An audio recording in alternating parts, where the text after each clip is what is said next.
दोस्तों, ज़िंदगी में कई बार कुछ ऐसी घटनाएं घट जाती हैं जिनको समझा पाना, समझ पाना या बता पाना बड़ा असंभव सा लगता है।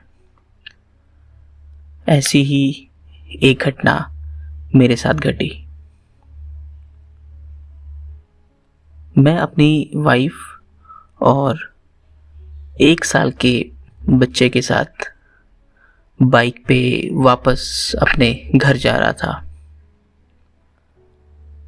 हल्की हल्की बारिश होने लगी जब हम रास्ते में पहुंचे। मेरा घर उस जगह से अभी भी करीब 10 से 11 किलोमीटर की दूरी पे था। जिस रास्ते पे हम थे उसके दोनों तरफ सिर्फ और सिर्फ ऊंचे ऊंचे पेड़ और खाली मैदान था। थोड़ा आगे जाने के बाद अचानक से बारिश तेज होने लगी। हमें लगा शायद हमें रुक जाना चाहिए।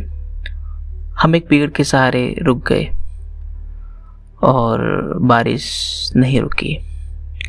बारिश लगातार तेज होती जा रही थी। बिजली की गड़गड़ाने की आवाज और बारिश की तेज आवाज से मेरा बच्चा रोने लगा। मेरी वाइफ, जो कि बहुत ज़्यादा पूजा पाठ करती थी और ऊपर वाले में बहुत ज़्यादा यकीन रखती थी, वो भी थोड़ी डरी डरी सी नजर आने लगी। मैंने उसे कहा, तुम घबराओ मत, थोड़ी देर में ये बारिश रुक जाएगी और फिर हम घर चलते हैं। मगर शायद होनी को कुछ और मंजूर था। बारिश और तेज हो गई। हम जिस पेड़ के नीचे खड़े थे वो पेड़ भी हमें बारिश से नहीं बचा पा रहा था। तो मैंने मेरी पत्नी से कहा, एक काम करते हैं, तुम बच्चे को ढक लो अच्छे से और मैं बाइक चलाता हूँ, धीरे धीरे करके घर पहुँचते हैं। और ये मेरा बहुत गलत फैसला था जो मैंने उस समय लिया।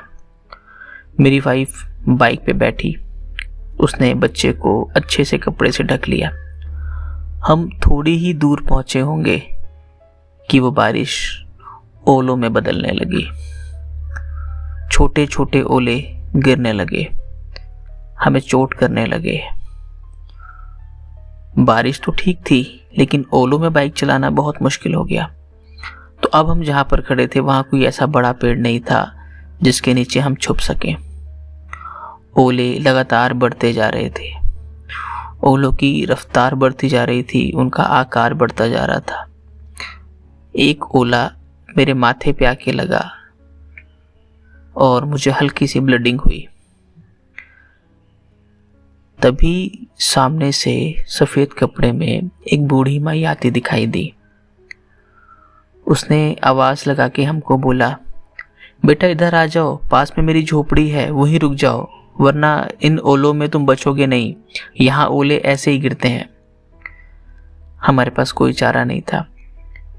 मैंने बच्चे को अपने गोद में लिया, बीवी का हाथ पकड़ा और तेजी से भागते हुए जिधर वो बूढ़ी माई खड़ी थी उधर ही पहुंच गया।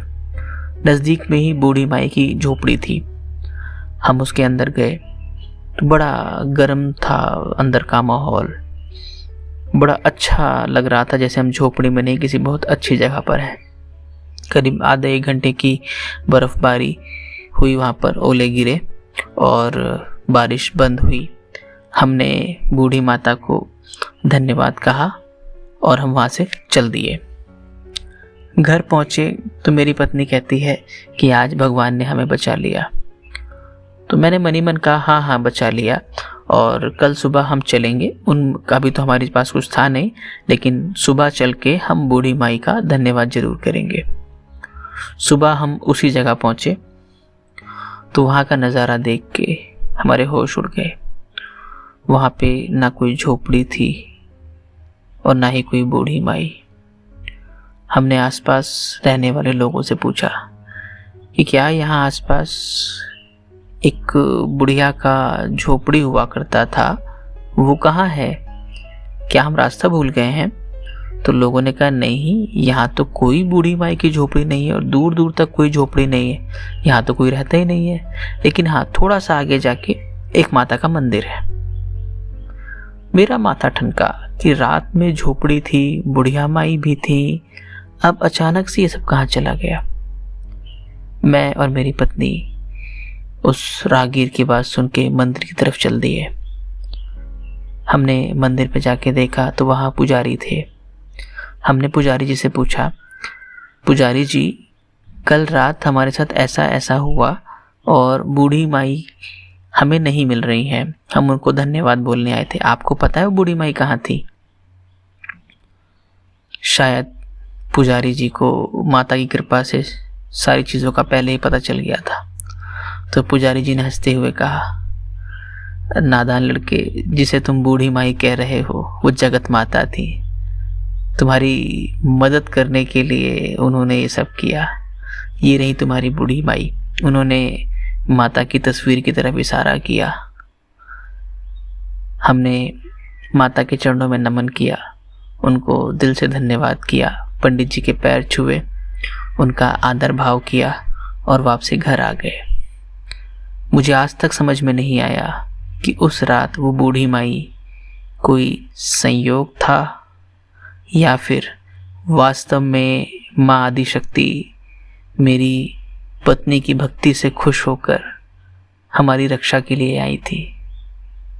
खैर जो भी था, लेकिन उस दिन से लेकर आज तक मैं भगवान को मानता हूँ। कुछ मांगता नहीं हूँ उनसे, सिर्फ उन्हें धन्यवाद करता हूँ। ये घटना मेरे जीवन की एक सच्ची घटना है।